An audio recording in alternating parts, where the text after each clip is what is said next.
Hello friends and welcome to our channel. Our today's video is about old purse found underneath high school has wild contents inside. But before we start, please make sure you subscribe if you haven't already, hit the notification bell, and smash that like button. We really appreciate your continuous support.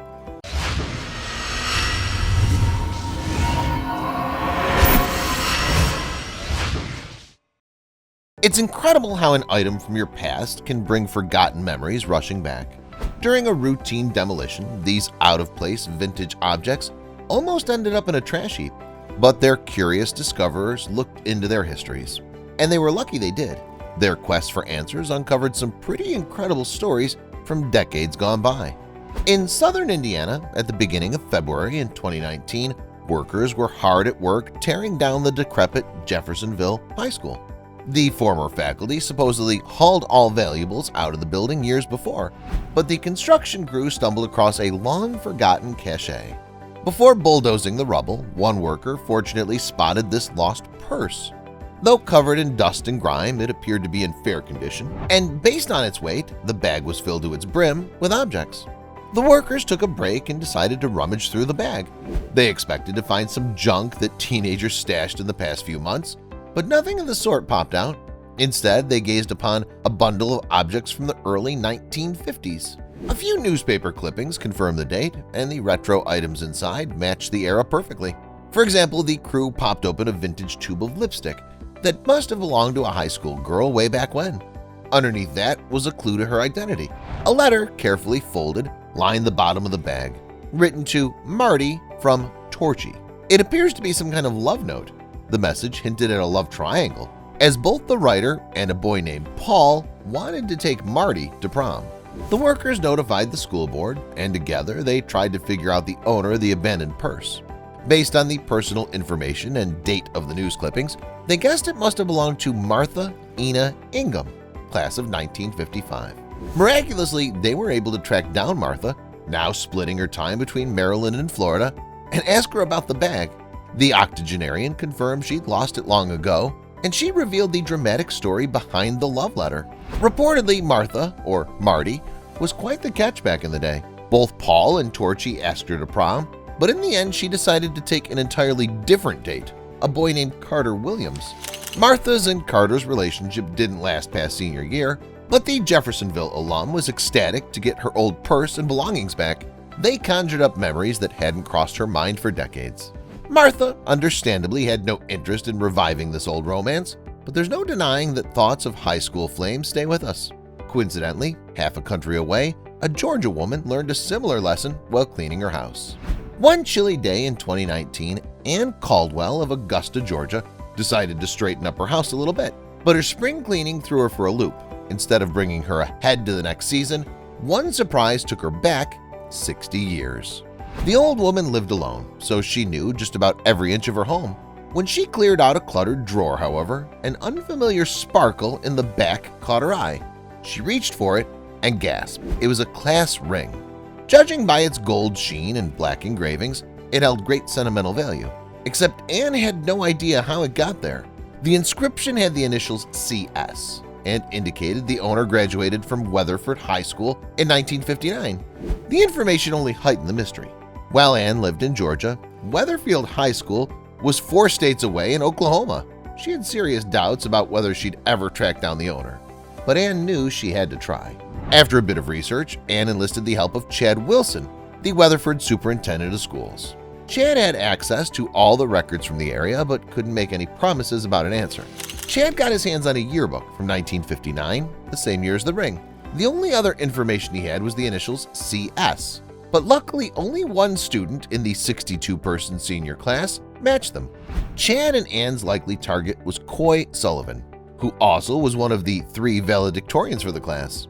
It was a revelation, but the case hit a brick wall. Chad couldn't find any current contact information for Coy. He wasn't even sure he was alive. Months passed by, and Chad almost gave up on the ring mystery. He still kept digging in his spare time, and one day he hit pay dirt. On Facebook, he came across the profile of Justin Sullivan, the adult son of Coy. Chad sent a message and held his breath. Amazingly, Justin responded and confirmed that Coy was very much still alive. The elderly man remembered the ring too. He said that it was one of the most treasured possessions, and he always wondered what happened to it. Anne was thrilled to hear that the ring's owner had stepped forward. She immediately shipped it off to Coy's home, but also struck up a correspondence with him. More than anything, she wanted to know how a stranger's ring from 1959 wound up in her house. Together, they pieced together the answer. Anne's late husband's family used to run a laundry near Coy's high school. At some point, he must have left the class ring in a pocket and sent that clothing out for washing. The timing of Anne's discovery was convenient too. Coy had his 60th school reunion coming up, so he was excited to show off his long-lost ring at the ceremony. It's funny how high school can make such an impact on us. For instance, Adrian Pierce and Vicki Allen were high school sweethearts, together for nearly 2 years.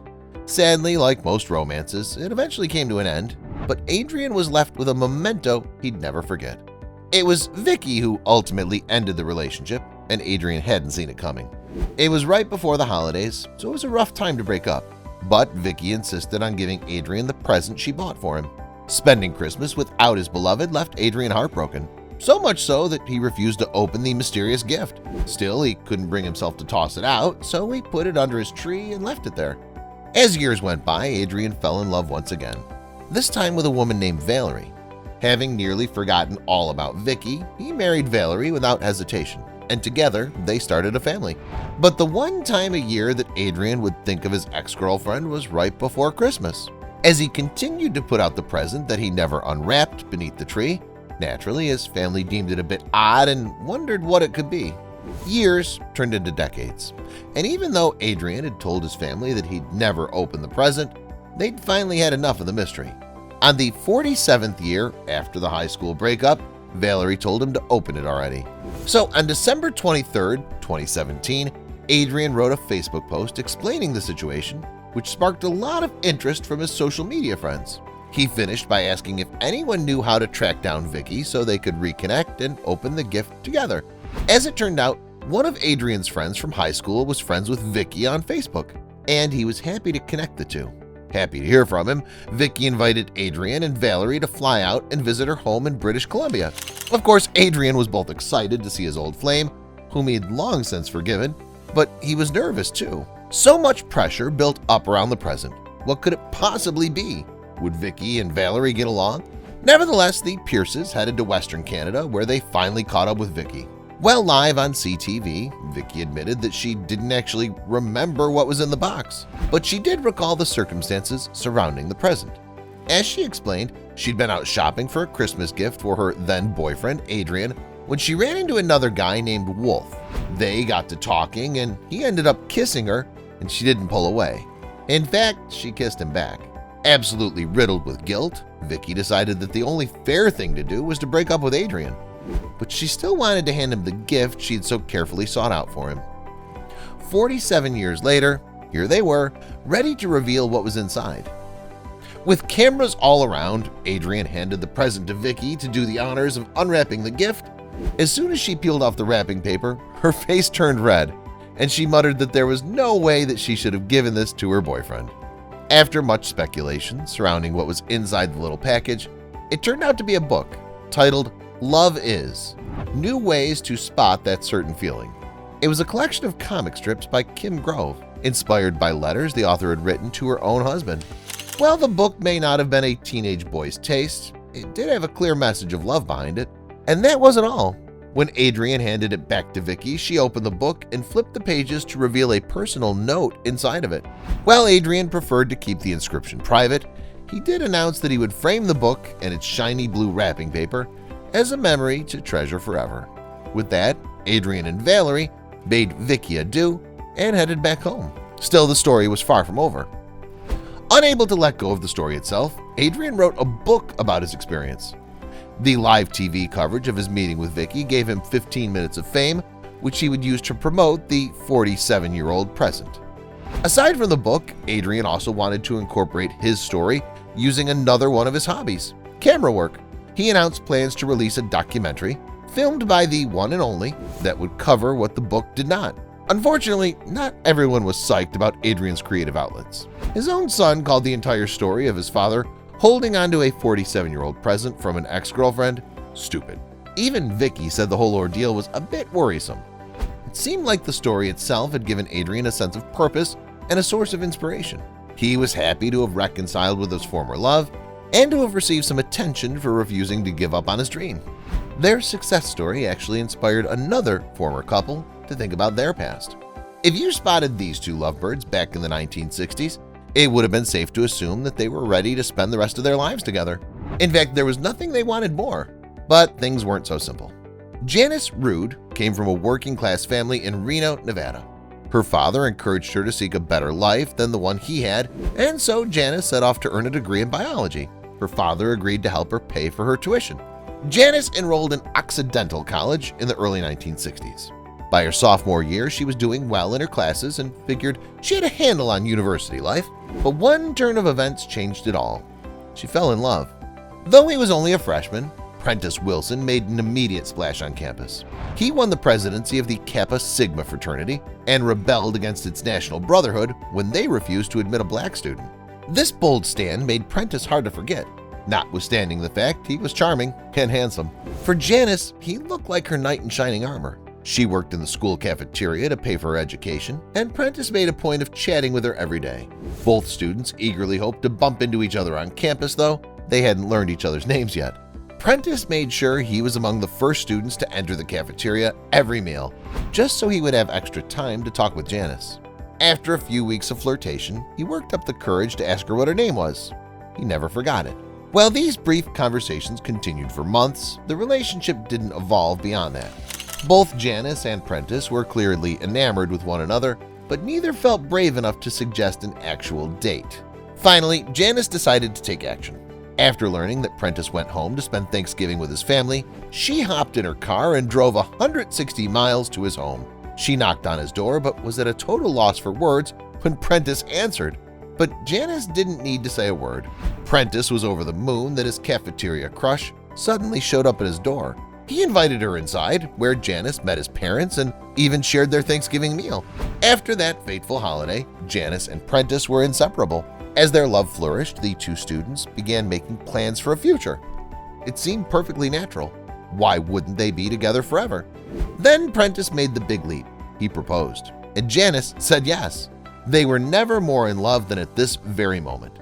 Little did they realize, however, that not everyone approved of their imminent marriage. Janice's father had no interest in seeing his daughter get married so young and throw away her future. He gave her an ultimatum: either leave Prentice or she'd stop receiving tuition and likely never graduate. Earning a diploma meant everything to Janice. Tearfully, she broke off her engagement to keep her family ties and professional hopes intact. She and Prentice were both, of course, devastated. The ex-fiancés went their separate ways, though they never forgot each other. Prentice became a tax attorney in San Francisco, while Janice ran a successful diving board company in Seattle. Both of them married other people, though the unions later ended in divorce. Nearly 5 decades later, Janice's mother passed away. As she was going through her mom's personal effects, Janice found something totally unexpected in a purse: a newspaper clipping announcing the Rude-Wilson engagement. If her mother carried it after all these years, Janice realized her romance with Prentice must have really meant something.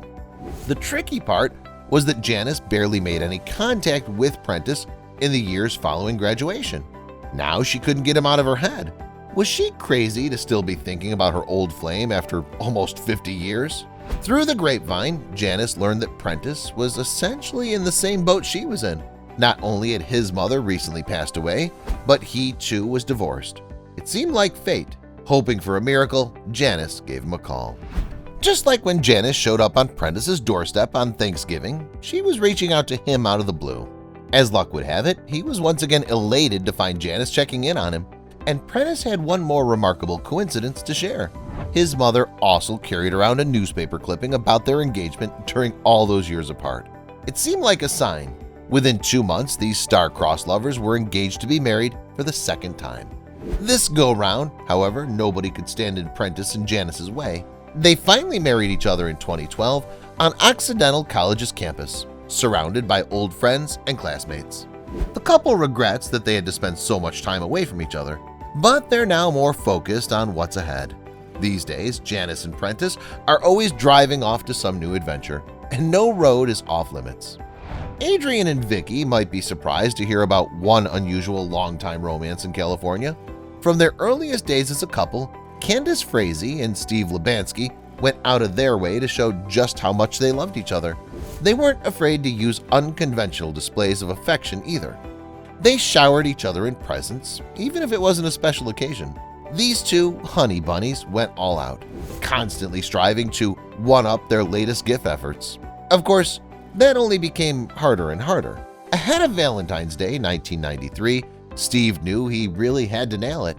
Unfortunately, he had no present ideas come to mind, so he wandered into town and hoped he would stumble upon some inspiration. Noticing a display of Valentine's goodies, he entered a local florist shop. Steve examined the rows of animals, but the cookie-cutter teddy bears just didn't do anything for him. Then something caught his eye. A rabbit figurine spoke to Steve like nothing had before. Considering the couple's Honey Bunny pet name, this seemed like the perfect gift. Steve bought it on site and sped home to see if his intuition paid off. Unsurprisingly, the gift positively delighted Candace, and it didn't take long for her to respond. Days later, she gifted Steve a stuffed rabbit of his own. Then he reciprocated, and soon they were exchanging rabbit-themed gifts every day. Candace and Steve's rabbit habit became well known to all, and it even spread into the biggest part of their lives. On the day of their wedding, Steve arrived at the reception dressed in a giant bunny costume, with proper groom attire underneath. After 5 years, the couple's rabbits were breeding like rabbits. Most people would have stopped the collection, but they couldn't help themselves. Steve and Candace kept stockpiling bunnies while wondering if they could change their approach. In 1998, the bunny enthusiasts began substantial work on their home in Pasadena. In addition to interior changes, they erected a gigantic hedge in the shape of a rabbit on their front lawn. Technically speaking, the building wasn't just a house anymore. It was now the Bunny Museum, and neighbors hardly knew what to think of the news. But their curiosity got the better of them. Visitors started to trickle in to see what all the business was about. Flash forward over 20 years later, and the Bunny Museum is one of the most beloved offbeat destinations in the greater Los Angeles area. Once you take a look at the wonders inside, it's easy to understand why. Now located in a larger location in Altadena, the museum takes guests through 16 galleries, each loaded to the brim with the odes to the long-eared critters. But Steve and Candace are huge attractions themselves. With visiting hours covering every day of the week, Candace and her husband see the museum as a testament to their love. She doesn't even mind that a few visitors, apparently not whispering quietly enough, refer to her as the crazy bunny lady. Still, some consider the Bunny Museum atmosphere a bit nuts. Most of the space is a jumble of rabbits plopped on a shelf without any rhyme or reason. However, there are some very specific exhibitions within the museum. Take, for example, the section devoted to famous rabbit characters. As you would expect, Bugs Bunny is the star here. The Looney Tunes icon has appeared on more cups, piggy banks, and lunchboxes than you could shake a carrot at. Steve and Candace also display a comprehensive selection of bunny-themed games and puzzles. However, given the charming disarray of the museum as it is, visitors aren't exactly allowed to dump out a pile of jigsaw pieces. The building also houses 3 real-life rabbits. Guests are more than welcome to pick up and pet the animals, and for better or worse, a couple past pet bunnies sit taxidermied on the shelves next to the plushies and snow globes. Even though its Altadena location isn't right next to Hollywood, the Bunny Museum has attracted some big-name celebrities. Oscar-nominated actor John C. Reilly has visited with family, while Elijah Wood starred in humorous commercials for the museum. Steve and Candace officially own the Guinness World Record for the largest collection of rabbit-related items. But they're not stopping there. They still swap gifts every day, and in their spare time they hunt through flea markets for more bunny memorabilia. And why would the couple stop? Their museum is a dream come true, and every day they spend there is just another moment strengthening their bond. When it comes to love, Steve and Candace are all ears. Although this rabbit couple is flying high, they're not the only ones hiding an unbelievable collection in an unassuming building. They'd appreciate this Australian institution, which knows that toys and knickknacks are more than just decoration. These days, kids see toys as completely replaceable. Children break, lose, or forget about them without any consequence because their parents can always buy new ones straight off the shelves. But not everyone treats toys so lightly. On a quiet street in Sydney, Australia, A group of people regard toys as precious objects, almost as if they're people. They do everything they can to make sure these items remain in pristine conditions for future generations. But not for free. If you were to glance through the window, you'd be forgiven for mistaking these experts as doctors. Their work does resemble surgery. They even think of themselves as medical professionals, in a sense. That's probably how they came up with their business name. Meet the hard workers behind the original doll hospital. This unusual establishment has served the greater Sydney area for over 100 years now. Of course, a specialized business like this doesn't just pop up for no good reason. Back in 1913, an Australian general store owner named Mr. Chapman imported Japanese dolls, which were popular at the time. However, the fragile figurines often cracked and broke during the voyage. Chapman couldn't make any profit off of damaged goods, so he turned to his brother, Harold Chapman, for some assistance. A local handyman, Harold had a knack for fixing up just about anything. With his vast array of tools and close attention to detail, he began repairing his brother's broken dolls. As more and more Sydneysiders learned of Harold's skill, he opened up his own repair business in the back of the general store. While he patched up all manner of household goods, toys became his specialty. Following the end of the Second World War, Australia lifted its importing restrictions, and Harold found himself flooded with more business than he could handle. It was a good problem to have, but a problem nonetheless. With his clientele base growing, Harold needed more hands on deck. He passed along the shop to his son, Harold Jr., who understood they needed more space for their large inventory. He relocated the store to its current location. All these years later, the original doll hospital remains a family business. Jeff Chapman, the grandson of the elder Harold, acts as the owner and surgeon-in-chief. Even in his 70s, he takes playing with toys quite seriously. But how has he been at it for so long? It's hard to believe how a doll hospital could survive in the age of online shopping, but to put it simply, they're good at what they do. Few other establishments in Australia or the world can mend precious items with such surgical precision. Plus, they deal in saving highly personal and sentimental possessions. Most are one of a kind. Jeff says it's not unusual to see a customer burst into tears once they see a previously damaged item restored to mint condition. And make no mistake, this is hard work. Each member of Jeff's team is a trained professional, and any slip-ups could result in an irreversible mistake. They might not be MDs, but that doesn't mean they don't take their job seriously. The hospital comparisons don't end there either. The front of the store even presents itself as a type of hospital, with separate areas dedicated to different types of repairs. Whatever the patient may be, they'll find a place to treat it. Naturally, any doll hospital worth its salt has a ward for vintage doll houses. These masterpieces are among the most detailed items on the antique market, so they require extra care. After all, the most coveted doll houses sell in the millions. But the hospital doesn't shy away from ordinary items. Many teddy bears, often the most loved and run-down personal items, come through to get restuffed or to get a torn limb reattached. Of course, the doll remains the true mainstay of Jeff Chapman's business. No two are alike, so employees always have to stay on their toes.